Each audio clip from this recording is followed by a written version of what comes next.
back in here. I didn't know if you'd be interested in it. And he was like, hey, I may want to meet you out here with some other people. So I was like, hey, Austin, do you want to come hang out with me for a night or two? I mean, it was only like 1 or 2 nights, so it was easy for me to get it off work. And I thought, oh, Matt Moneymaker's going to be there. I mean, that's especially worth a trip. That's not just a usual Bigfoot excursion. So yeah, sure, I'll go.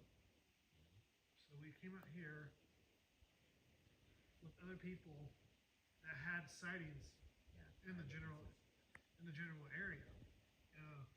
One lady had a sighting in, like, I think one would say the 80s or 70s near Pyramid Lake, which as a crow flies is maybe a few miles. And then another gentleman that we met had filmed one July, just a few months earlier than when we were all meeting. Walking up a hill like next to a freeway or something. Yeah, it was the 5 freeway. Did you get to see this video? Austin? Yeah. Yeah, I've seen it. See, I've only learned about it just now, like today, when we were out there and you told me this. So I'd like to see that. The video. Yeah. Yeah. It's back to an area. Black figure, just walking horizontally on an extremely, sloped incline. Okay. And it never broke posture, and it just stood straight up, and it had a pretty incredible stride. Oh. So we met. Yeah, is that someone public walking anywhere? about yeah, the it's business. public. It's on YouTube. Okay. Yeah. And so Yeah, we you'll have met. to show me. We met everybody in October. That's when we met the guy that filmed that, and that guy filmed his video in July, just so a few months earlier. After. Wow. So a few months earlier in the same year. Yeah. So he filmed it in that's July. Good. Damn. Filmed it in July, and this is the same mountain range, and we're all meeting in October. And then we come up to our spot, and I don't think we didn't. I think we went a little further than this, where we're at now.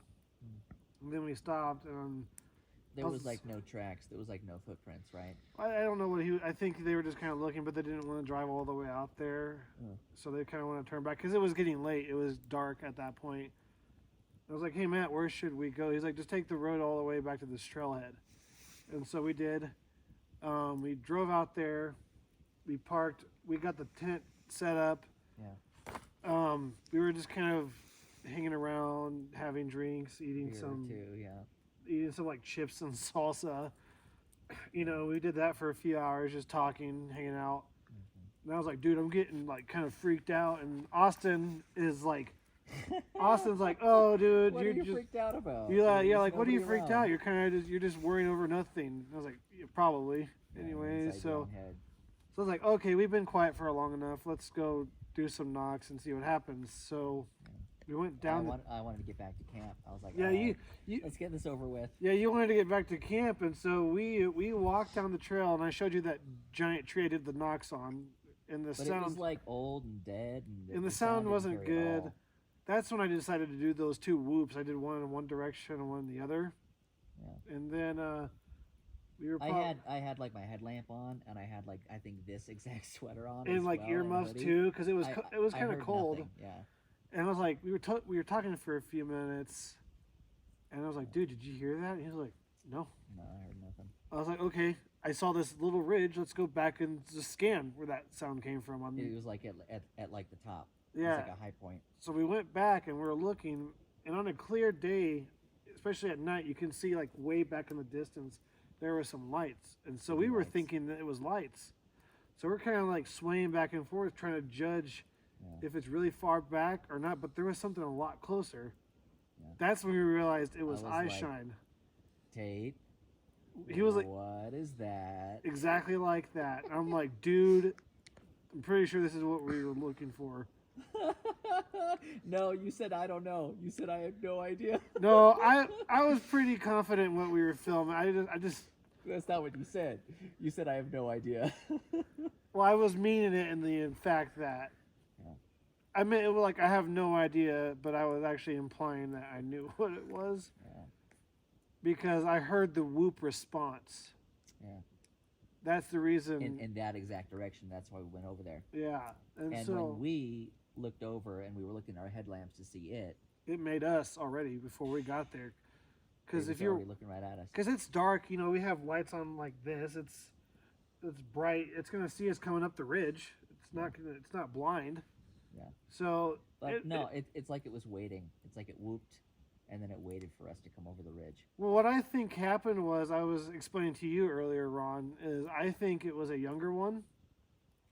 I don't think an adult Sasquatch would be as bold. You know, they would tend to probably stay away from people.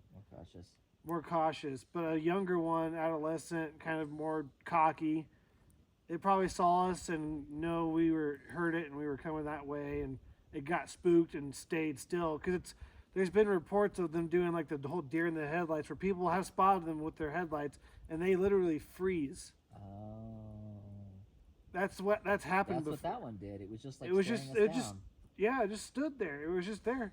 So I think we spooked it and it just froze. Right. I don't think it was like trying to stay there to see us. So you guys were looking with a torch, and essentially like all you could we see. both had headlamps on. All you could see with your headlamps was just eye shine. Eye shine. We didn't see any silhouette. Two big, like glowing, yellowy, orangish eyes. And we thought at first it was 50 feet away. We're like, dude, that's got to be close. It's super close, yeah. And then, that's actually when I started recording with the FLIR. And then, so I still had my headlamp on as I'm recording, but I have one eye shut, trying to look through this thermal. You could barely see through I'm brand new to the thermal. Like now, if I could go back and redo it and I had experience with it, I would be able to see it. But it was my first time using it. And that's why, if you watch the original video, I flipped through the filters to see maybe what different filter could I see it through. And I still couldn't find it. And then it was just staring at us. Yeah, dude. Austin the whole time still had the light on, and he was like seeing eye shine. And the eyes were so like reflective. I mean, our headlamps didn't even need to be like right on it. It was just kind of like in its general vicinity, and the eyes just bing, it just shone right back at us. But I was like, what do we do? It was like a minute and a half already, or 2 minutes, and I was like, should I do a whoop? You did one normal, then you did one aggressive. The normal one, 0 response, not a blink. In fact, the entire time for the whole minute and a half, 2 minutes, it did not blink. I mean, if it blinked, it must have blinked at the same time that each of us did. Like, yeah, there was no way. It's like I didn't see any blinking, and it just stared at us. But then the second call you did was more aggressive. And then I was like, okay, maybe I'll do a more aggressive one to see if it responds in a different way. And it simply, like, to me, it like pivoted over to the right. Like it turned to the right and it walked down from where it came. You know, I didn't see, like I couldn't distinguish the eyes from the background. It's standing up. I didn't see that part because it's just, 2 glowing dots way in the distance. You can't perceive the up and the down. You can really perceive it in the thermal because you can see the tree right next to him. You can see the ridge under him. And you see it stand up in the thermal. But so in the clear blue, it probably turned but and then stood up to walk down the hill. The eyes go to the right. I definitely to its right.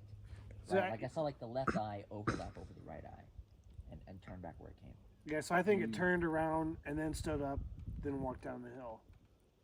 And then, like I told you, my biggest regret is actually listening to Austin, because I know what Bart said. He's like, if you see something you think is a Bigfoot, keep filming. Don't take your eyes off it, no matter what. Yeah. And that was my biggest regret, was listening. I should have not listened. I should have said it's gone. Yeah, you said it was gone. It's gone. And I couldn't see on the thermal, so I believed it. So, but looking back on it, I was like, dude, did I get it on video? And then we after the sighting happened, we walked back to the car. We were freaking out. Pretty shook. Our nerves calmed down. We actually went back over there that night to kind of just scan, and then went back to the cars, and we packed up the tent and we left to go down the hill to camp. And we went back. We drove all the way back up the next morning and found possible impressions. But I mean, for us to break camp and then go camp somewhere else again, I mean, that was like an hour and a half drive. And for you, that was not a small decision. And for you, that was pretty significant because you're kind of a skeptic on the whole subject. I was like, bro, let's just spend the night here. No big deal. But then I was thinking about it more and more. I'm like, I could use a change of scenery. Yeah. We could go somewhere else. That'd be okay. And then, but that's the other regret that I have too. Is like if I could go back, I would camp there. Because what if it came back and hung around with us? Yeah. There's so many things I would have done differently that night. But like I was telling you earlier today, you can say all these things, but when you're in the moment, it's going to be a different story.